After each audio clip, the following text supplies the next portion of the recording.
स्वच्छता जीने की राह।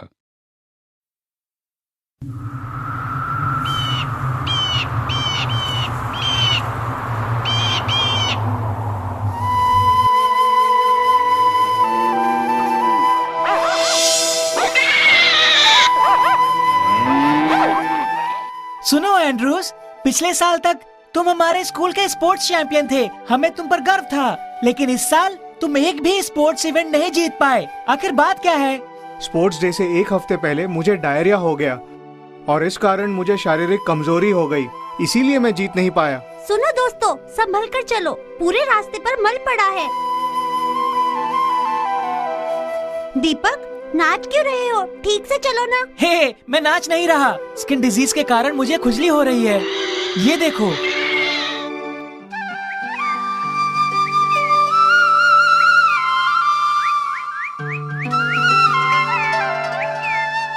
सुनो, तुम भारापुर के विद्यार्थी बीमारी के कारण एब्सेंट रहते हो, इसलिए परीक्षा में नंबर भी बहुत खराब आए और हाल ही में खेलकूद में भी प्रदर्शन सचमुच बहुत खराब रहा। इसकी वजह क्या है? मैम, भारापुर में सफाई का नामो निशान नहीं है और वहाँ स्वच्छता का मतलब कोई नहीं जानता। मैडम, सभी सड़कों पर पूरी तरह पानी भरा हुआ है। बच्चे सड़क पर ही मल निष्कासित करते हैं। चारों ओर कूड़े के ढेर लगे हुए हैं। गांव बहुत गंदा है, इस कारण कई लोग डायरिया के शिकार हुए हैं और मच्छरों से मलेरिया और फिलेरिया जैसी बीमारियां फैली हैं। वहाँ के लोग बहुत ही ज्यादा गंदे रहते हैं और मैले भी रहते हैं, इसीलिए उनका ये हाल है।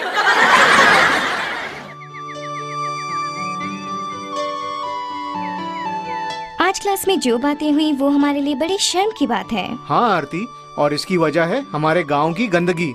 क्या हमारा गांव चंद्रपुर की तरह साफ सुथरा नहीं हो सकता? क्या हम ये बदलाव ला सकते हैं? बिल्कुल नहीं, ये हमसे नहीं होगा। ये चमत्कार किसी को आसमान से नीचे उतर कर करना होगा। हमारी मदद के लिए कोई आएगा?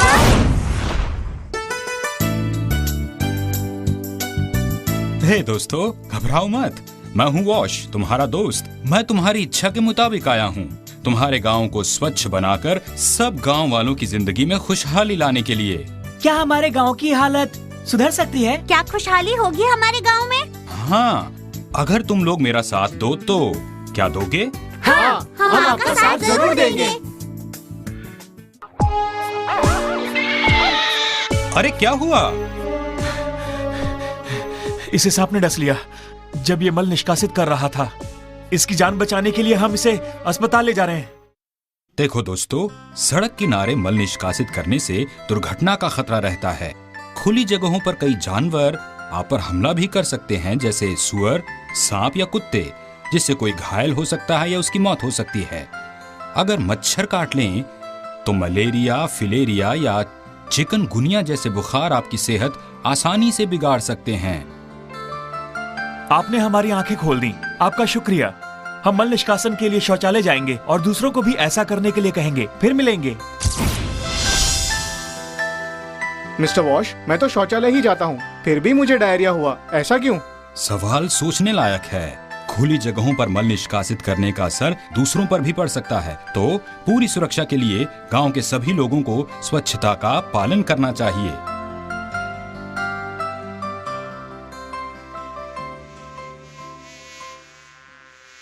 ये मेरे मनपसंद पकवान है, मैं इन्हें अक्सर खाता हूँ।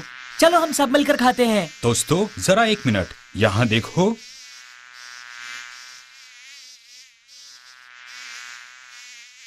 ये मक्खियां मल से कीटाणुओं को मिठाई तक जल्दी ही पहुंचा देती हैं। ऐसी मिठाई खाने से तुरंत डायरिया भी हो सकता है। क्या तुम अब ये मिठाई खाना चाहोगे?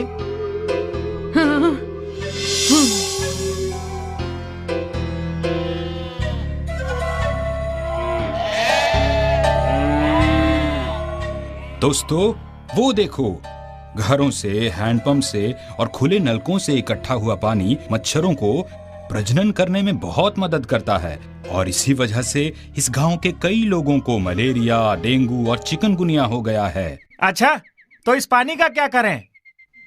अपने घर ले जाएं क्या? अच्छा सवाल है। सुनिए, आप लोग इस पानी का इस्तेमाल अपने किचन गार्डन में कीजिए। घर के लिए सब्जियां घर में ही उगाइए, वो भी बिल्कुल मुफ्त। ऐसा हुआ तो मेरे फल सब्जियों के खर्च पर रोक लग जाएगी और फिर मैं अधिक से अधिक बचत कर पाऊंगा। जी हाँ, आपने बिल्कुल सही कहा। एक बात बताइए, हैंडपंप और खुले नलकों से जमा हुए पानी के लिए कोई सुझाव देंगे आप? बिल्कुल, पानी के इन स्रोतों के पास सोक पिट बनाने से जमीन के नीचे पानी की मात्रा बढ़ जाएगी और वाटर टेबल में सुधार होगा, जिससे गर्मियों में पानी की किल्लत नहीं होगी। इसका मतलब गर्मियों में पीने के पानी के लिए दूर जाने की कोई जरूरत नहीं। बिल्कुल सही कहा। आपके कमाल के विचारों के लिए शुक्रिया। हम उन पर अमल करेंगे और पड़ोसियों को भी शिक्षा देंगे।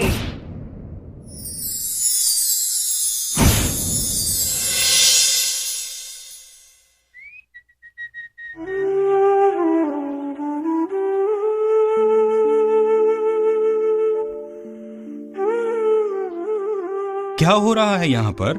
मेरी बच्ची को डायरिया हुआ है। कैसे ये नहीं पता, पर ये अपने मंत्र शक्ति से इसका इलाज कर देंगे। बस कीजिए, इससे बच्ची को कोई फायदा नहीं होगा। पहले उसका मल साफ कीजिए और अपने हाथ साबुन से धोइए।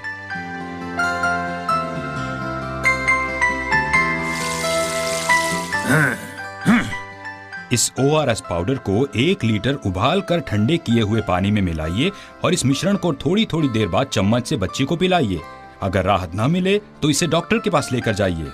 ये सब्जियां खेत से हैं, इन पर गाय भैंसों के कीटाणु और मल के अंश हो सकते हैं, तो इन्हें पकाने से पहले इन्हें अच्छी तरह धोना जरूरी है। उसी तरह जब मीट पकाना हो तब उसके कीटाणुओं का नाश करने के लिए उसे उबालना जरूरी है। ये मक्खियां रोग फैलाने वाले कीटाणु फैला सकती हैं। ये खाना खाने से आप आसानी से किसी बीमारी का शिकार बन सकते हैं। आपकी बच्ची की यह हालत इसी वजह से हुई होगी। कृपया बर्तन हमेशा ढक कर रखें और उन्हें हमेशा किसी प्लेटफॉर्म या मेज पर रखें। आप इस कूड़े का क्या करेंगी? सड़क पर फेंक दूंगी। क्यों, ठीक है ना? नहीं, कूड़े में ही मक्खियां प्रजनन करती हैं जो बीमारियां फैलाती हैं। इस कूड़े को फसल के लिए खाद में भी बदला जा सकता है। घर के बाहर एक कंपोस्ट टैंक की मदद से ये आसानी से हो जाता है। क्या आइडिया है, धन्यवाद। आज से मैं बिल्कुल ऐसा ही करूंगी। पीने का पानी आप कहाँ से लाती हैं? नजदीक के तालाब से। हम वहाँ जा सकते हैं? हाँ जरूर, आइए चलें। मिस्टर वॉश, हम समझ गए। जरा 1 मिनट रुकिए। सभी मेरी बात सुनिए। ये तालाब यहाँ रोज हो रहे अस्वच्छ कार्यों की वजह से दूषित हो गया है। अगर इस पानी को नहाने और पीने के लिए इस्तेमाल किया गया तो हमें बड़ी आसानी से डायरिया और कॉलेरा जैसी बीमारियां हो सकती हैं। पानी हमेशा सुरक्षित स्रोतों से लेना चाहिए, जैसे कि कोई हैंडपंप या ओवरहेड टैंक के नल से। मैं रोज यहीं आकर नहाता हूँ, इसीलिए मुझे स्किन इन्फेक्शन है। हाँ, अब हम समझ गए। सलाह के लिए शुक्रिया। कविता, दीपक, तुम दोनों ने बिल्कुल सही कहा। प्यारे दोस्तों, अब आप लोग स्वास्थ्य और स्वच्छता को बढ़ावा देने की जरूरत और अहमियत को समझ गए। साथ ही अब आप दूसरों को शिक्षित करने लायक भी हो गए हैं। ठीक है दोस्तों, मेरा काम खत्म हुआ। उम्मीद है जब मैं अगली बार आऊंगा तब सभी गांव वाले स्वस्थ और खुशहाल जीवन बिता रहे होंगे। बाय। हम अगले स्पोर्ट्स डे के लिए आपको न्योता देंगे मिस्टर वॉश, जरूर आना। बाय मिस्टर वॉश, हमारे दोस्त, शुक्रिया। बाय।